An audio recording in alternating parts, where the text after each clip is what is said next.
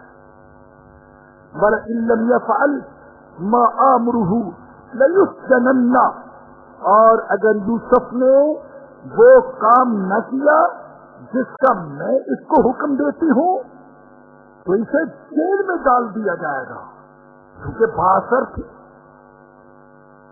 معمولی عورت نہیں تھی، عزیز مصر کی سر چڑی بیوی تھی اور ایسی سوسائٹی کا حصہ تھی جہاں عورتیں مردوں پر غالب ہوتی ہیں، اس سوسائٹی کا حصہ تھی۔ عورتیں اپنی بات منوانا جانتی تھی۔ اس نے کہا اگر اس نے میری بات نہ مانی اس کو جیل میں ڈلوا دوں گی۔ وَلَيَكُونَ مِنَ الصَّاغِرِينَ، اور یہ یوسف ذلیل ہو کر رہے گا۔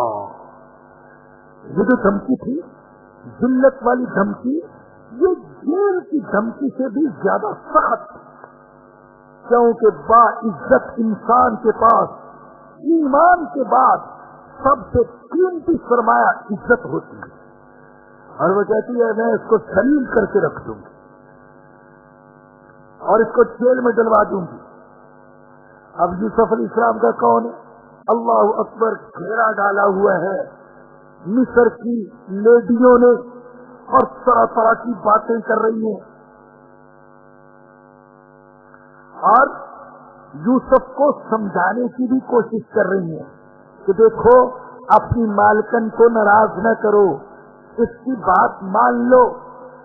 یوسف علیہ السلام نے دیکھا یہاں تو سب ہی بگڑی ہوئی ہے، کوئی ایک بھی نہیں جو عقل کی ہدایت کی بات کرے، تو اب اپنے اللہ کے سامنے ہاتھ اٹھا دیے، اللہ کی طرف رجوع کیا۔ قال رب السجن احب الی مما یدعوننی الی، میرے رب مجھے جیل زیادہ پسند ہے اس گناہ سے جس کی طرف یہ مجھے دعوت دیتی ہے۔ اب یدعوننی یہ جمع کا سیغہ ہے، جمع کا سیغہ ہے، جس سے معلوم ہوتا ہے وہ سب ہی دعوت دے رہی تھی، اکیلی زلیخا نہیں تھی، یا تو اپنے لیے دعوت دے رہی تھی یا زلیخا کے لیے یوسف علیہ السلام کو راضی کرنے کی کوشش کر رہی تھی۔ تو کہا میرے رب مجھے جیل زیادہ پسند ہے اس گناہ سے جس کی طرف مجھے یہ دعوت دیتی ہے۔ یہ اسم تفضیل کا سیغہ ہے، لیکن اس میں زیادتی کا معنی نہیں ہے۔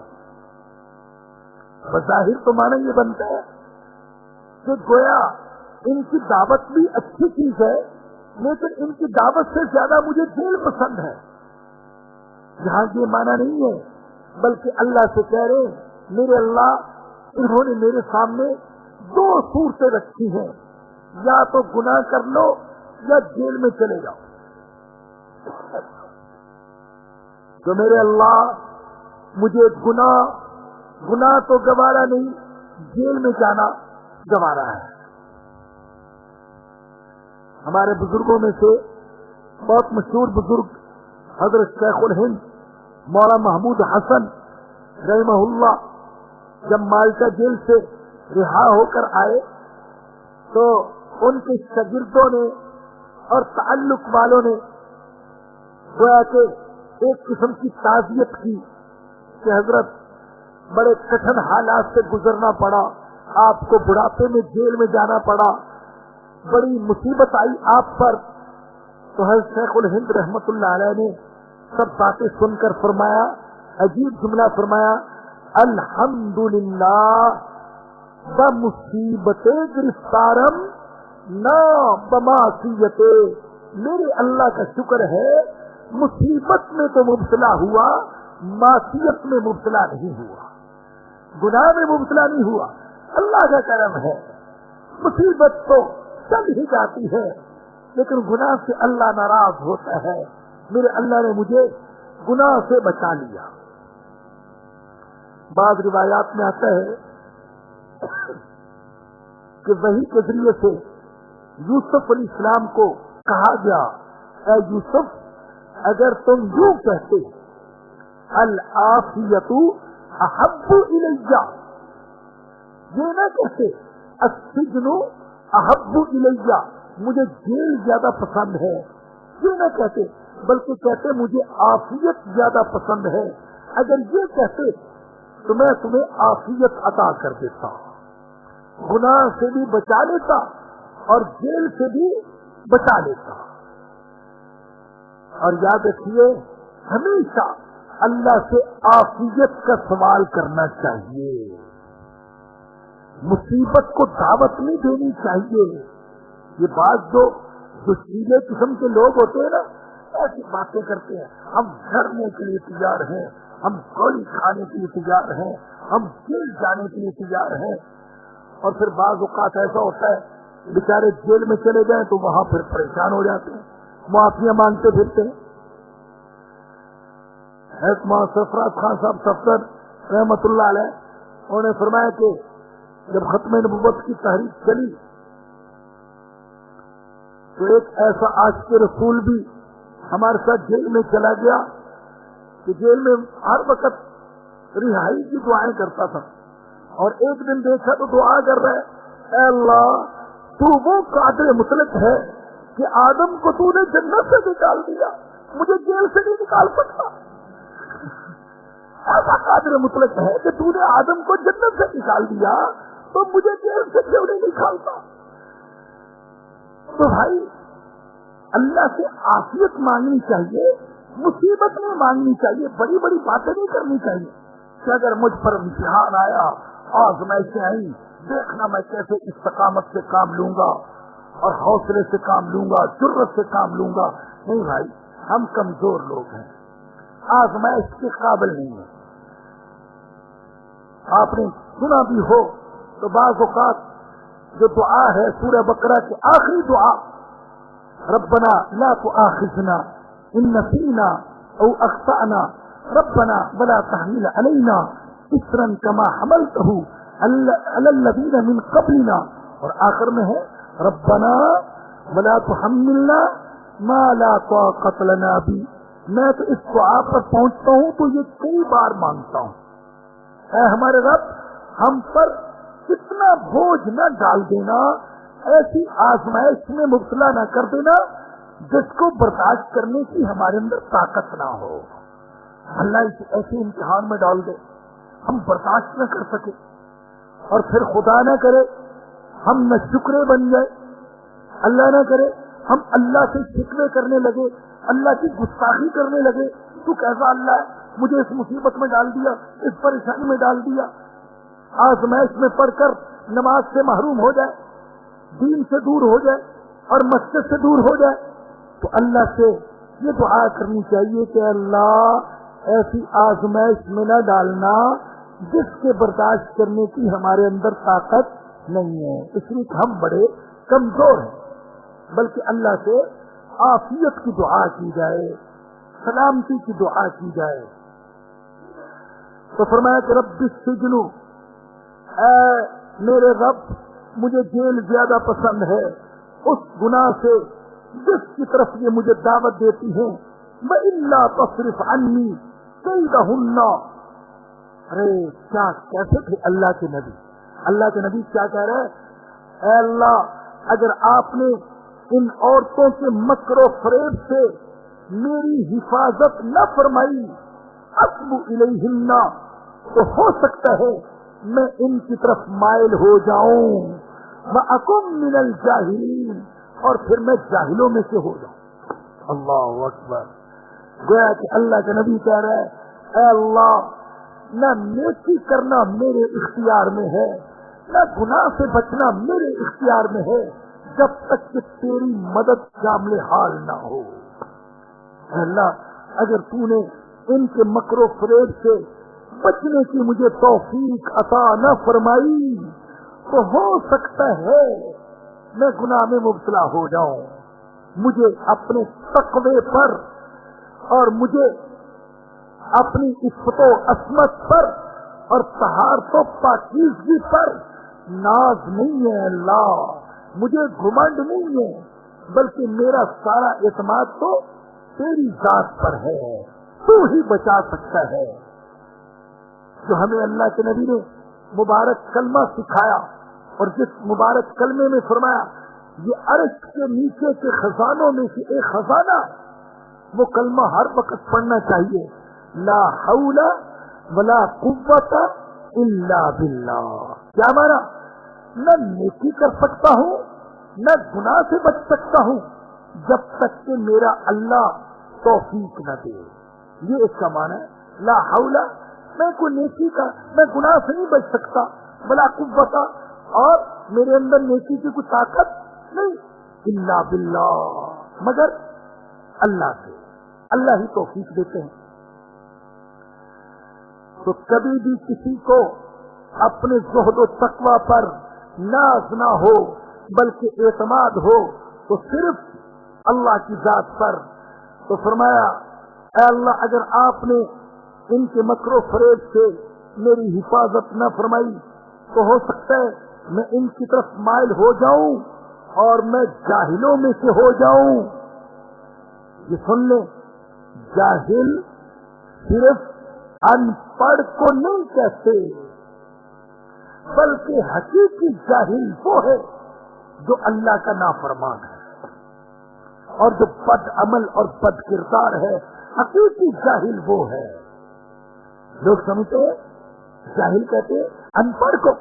معاذ اللہ، ہمارے آقا ان پڑھ تھے، ہمارے آقا نے پڑھا لکھا نہیں تھا، لیکن آپ نے تو علماء کو جینے کا سلیقہ سکھایا ہے، علم والوں کو جینے کا سلیقہ سکھایا ہے. اور لوگ زمانہ جاہلیت کس کو کہتے ہیں؟ زمانہ جاہلیت کو کہتے ہیں وہ زمانہ جاہلیت حضور سے پہلے، یعنی جس میں تعلیم عام نہیں تھی اور سہولتیں عام نہیں تھی اور سائنس نہیں تھی اور ٹیکنالوجی نہیں تھی، وہ جاہلیت کا دور نہیں. حقیقت میں جاہلیت کا دور اس کو اس لیے کہتے ہیں کہ وہ اللہ کی نافرمانی کا دور تھا، شرک کا دور تھا، کفر کا دور تھا. خود نبی اکرم صلی اللہ علیہ وسلم کے زمانے میں بھی نہ سکول تھے، نہ کالج، نہ یونیورسٹیاں، نہ گاڑیاں، نہ بجلی، نہ دوسری سہولیات، لیکن وہ علم کا دور تھا. اور آج جو جس معاشرے میں علم تو ہے، اللہ کے حکموں کی اطاعت نہیں، وہ حقیقت میں جاہلیت کا معاشرہ ہے. زمانہ جاہلیت ہے، وہ جاہلیت قدیمہ تھی، یہ جاہلیت جدیدہ ہے. تو کہ اللہ اگر آپ نے میری حفاظت نہ فرمائی میں جاہلوں میں سے ہو جاؤں گا. فاستجاب له ربه، اس کے رب نے اس کی دعا کو قبول کر لیا. فصرف عنه کیدہن، اور اللہ نے عورتوں کے مکر و فریب سے یوسف کی حفاظت فرمائی. انہ هو السمیع العلیم. اللہ اکبر. غور کیجیے گا اللہ کیا فرما رہے ہیں. جب کہا کہ میں نے یوسف کی دعا کو قبول کر لیا تو کسی کے دل میں خیال آ سکتا تھا اے اللہ صرف یوسف کی دعا کو قبول کیا. اللہ کہتا ہے نہیں، انہ هو السمیع العلیم، میں ہر ایک کی سنتا ہوں اور ہر ایک کی نیت کو جانتا ہوں. تم بھی اگر سچی نیت کے ساتھ برائی سے بچنا چاہو گے اور مجھے پکارو گے تو میں تمہاری پکار کو بھی سنوں گا اور تمہارے لیے بھی برائی سے بچنا آسان کر دوں گا. ثم بدا لهم من بعد ما رأوا الآیات. اللہ کہتے ہیں یوسف کی پاک دامنی کی نشانیاں دیکھ لینے کے باوجود انہوں نے یہی سمجھا کیا لِيَسْجُنُنَّهُ حَتَّى حِينٍ کہ یوسف کو کچھ وقت کے لیے جیل میں ڈال دے. ساری نشانیوں سے یوسف علیہ السلام کی پاک دامنی ثابت ہو رہی تھی، لیکن اس کے باوجود عزیز مصر نے یہی مناسب سمجھا کہ کچھ وقت کے لیے یوسف کو جیل میں ڈال دیا جائے. ایک تو اس لیے کہ جب یوسف کو جیل میں ڈال دیا جائے گا تو یہ زلیخا کا جو عزت کا شعلہ ہے یہ سرد ہو جائے گا اور دوسرے لوگ اس معاملے کو بھول جائیں گے، مگر نہ آج ہر طرف اس کا ذکر ہے تو خام خواہ بدنامی ہو رہی ہے، تو کچھ وقت کے لیے یوسف کو جیل میں ڈال دیا جائے۔ تو اگلا درس جو ہوگا وہ جیل کے حوالے سے ہوگا، تو پابندی سے شرکت فرمائیں بھائی، اللہ نے توفیق دی تو الحمدللہ میرے اللہ نے میری تمناؤں میں سے ایک تمنا اور بھی پوری کی ہے۔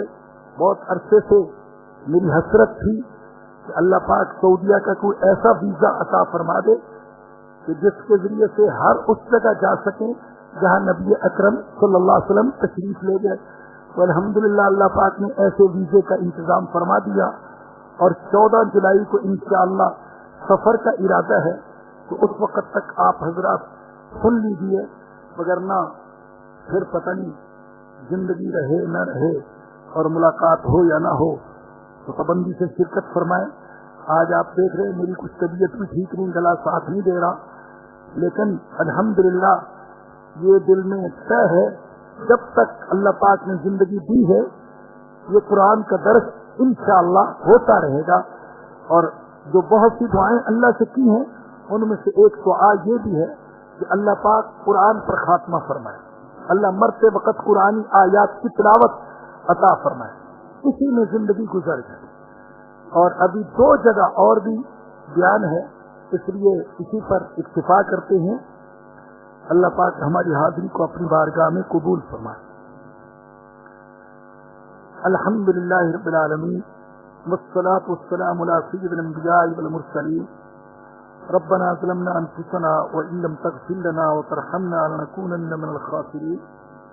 ربنا لا تزغ قلوبنا بعد اذ هديتنا وهب لنا من لدنك رحمة انك انت الوهاب۔ یا رب العالمین یا ارحم الراحمین، جو ایمان جو یقین اپنی صفات کا یقین آپ نے ہے کہ یوسف علیہ السلام کو عطا فرمایا، یا اللہ اس ایمان اور یقین کا کچھ حصہ ہم گناہگاروں کو بھی عطا فرما دیجیے۔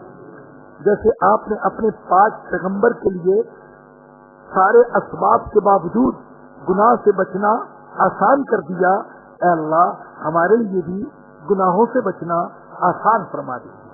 اے اللہ جیسے یوسف علیہ السلام نے اپنی نظروں کی اور اپنے کردار کی حفاظت کی، اے اللہ ہمیں بھی اسی طریقے سے اپنی نظروں اور اپنے کردار کی حفاظت کی توفیق عطا فرما دیجیے۔ یا اللہ زندگی کی آخری سانس تک، میرے اللہ زندگی کی آخری سانس تک کتاب مقدس کے درس و تدریس کی توفیق عطا فرما دیجیے۔ ربنا آتنا فی الدنیا حسنۃ وفی الآخرۃ حسنۃ وقنا عذاب النار۔ ربنا تقبل منا انک انت السمیع العلیم وتب علینا انک انت التواب الرحیم۔ صلی اللہ تعالی علی رسولہ وخیر خلقہ سیدنا ومولانا محمد وآلہ وصحبہ واہل بیتہ اجمعین، آمین برحمتک یا ارحم الراحمین۔ یہ دونوں جگہ کے ساتھی جو لینے کے لیے آئے ہوئے ہیں وہ میرے قریب آ جائیں اور میرے ساتھ ساتھ چلیں۔